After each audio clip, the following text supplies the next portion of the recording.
Class के YouTube channel पर देखिए, आज का जो टॉपिक है ये बात करने वाले हैं हम लोग इंडियन स्पेस रिसर्च ऑर्गेनाइजेशन के सफ़र को, किस तरह इस सफ़र ने इसे आगे बढ़ाया और किस तरह कितनी कठिनाइयों का सामना करना पड़ा था हमारे रिसर्च ऑर्गेनाइजेशंस को, जो आज पूरे विश्व में अपनी धाक जमा के रखा हुआ है। देखिए, इसरो एक ऐसा संस्था जो अंतरिक्ष और अनुसंधान के लिए कार्य करता है, जिसका मुख्य काम है अंतरिक्ष में जितने भी घटनाएं होती हैं और जितने भी सैटेलाइट्स होती हैं उनका नियंत्रण करना। किस तरह से यह एक रेगुलेट वर्क करके आज भारत को उन उपलब्धियों तक पहुंचा चुका है जिससे भारत विश्व के अन्य महाशक्तिशाली देशों के साथ कंधे से कंधा मिलाकर चल रहा है।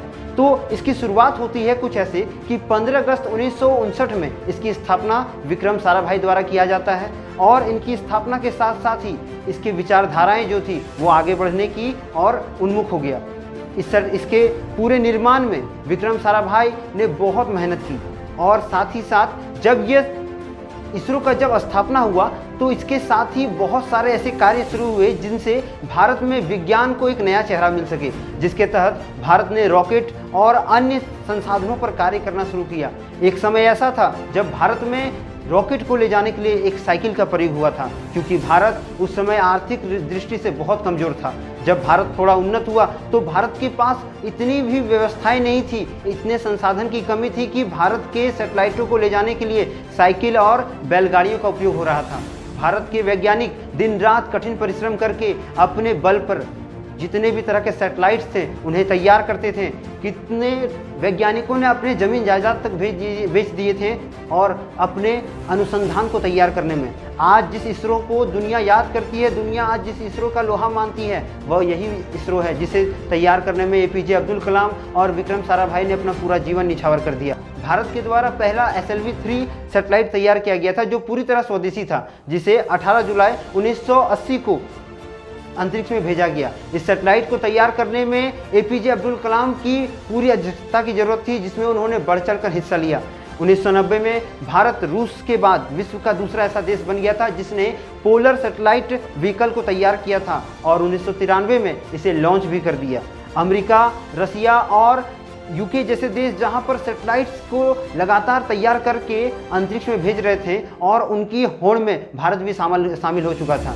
इनकी टक्कर में भारत ने बहुत ऐसे कार्य किए। उदाहरण के लिए, जैसे ही भारत ने 1990 में अपना पहला सैटेलाइट को जो स्वदेशी था उसे लॉन्च किया, उसके साथ साथ भारत ने कभी पीछे मुड़कर नहीं देखा। 2008 में भारत ने चंद्रयान का निर्माण किया और चंद्रयान को पूरी तरह स्वदेशी रूप में तैयार करने के बाद उसे कम खर्च में, मात्र 100 करोड़ रुपए के खर्च में भारत ने उसे अंतरिक्ष में भेजा और पहली बार यह पता किया कि चांद में पानी होने का पूरा संकेत मिला है। देखिए, भारत ही एक ऐसा देश है जिसने पहली बार मंगलयान को तैयार किया और सफलतापूर्वक मंगल ग्रह पर भेजने में सफलता हासिल की। इससे पहले अमेरिका, रूस और यूरोपीय संघ देश कितने बार प्रयास कर चुके थे और कितनी ज़्यादा मात्रा में उन्होंने पैसे की बर्बादी की, लेकिन भारत ने अपने सूझबूझ और शक्ति के दम पर, अपनी क्षमता के दम पर कुछ ही चंद करोड़ रुपए में चंद्रयान और मंगलयान को पूरी तरह सफलतापूर्वक आगे बढ़ाया।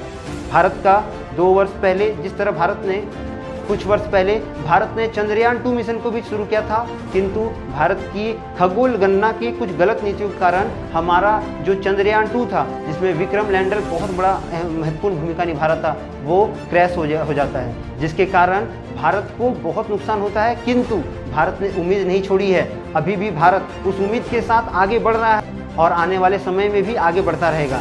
भारत विश्व का पहला ऐसा देश है जिसने एक बार में 104 उपग्रहों को अंतरिक्ष में भेजा था और एक विश्व कीर्तिमान जाहिर कर दिया था।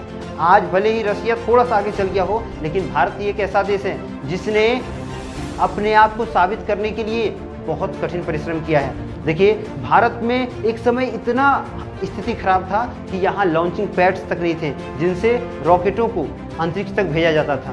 भारत को याद रखना होगा यहाँ के लोगों को कि यही वो देश है जहाँ पर कभी नारियल के पेड़ों के द्वारा अंतरिक्ष में रॉकेट भेजे गए थे, कभी बैलगाड़ियों और साइकिलों के द्वारा बड़े बड़े रॉकेटों को एक जगह से दूसरे जगह तक ले जाया जाता था। भारत इतना गरीब था, इतना आर्थिक स्थिति खराब होने के बावजूद भी हमारी सरकार ने इस क्षेत्र में बहुत उन्नति किया। और जब एक बार हमारे राकेश शर्मा जो पहले यात्री थे अंतरिक्ष में जाने वाले, उनसे पूछा गया कि बताओ कि अंतरिक्ष से भारत कैसा दिखता है, तो उन्होंने इंदिरा गांधी को बताया था टेलीफोन में कि सारे जहां से अच्छा हिंदुस्तान हमारा।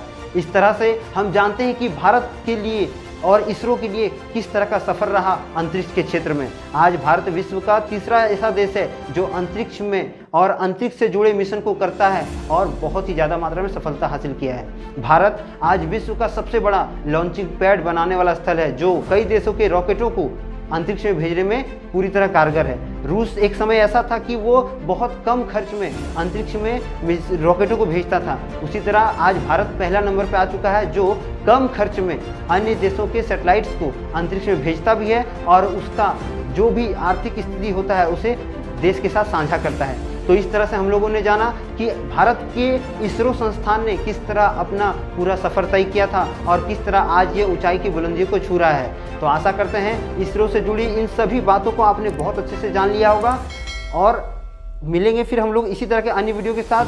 तब तक के लिए चैनल को लाइक करें, शेयर करें, सब्सक्राइब करें। वंदे मातरम, भारत माता की।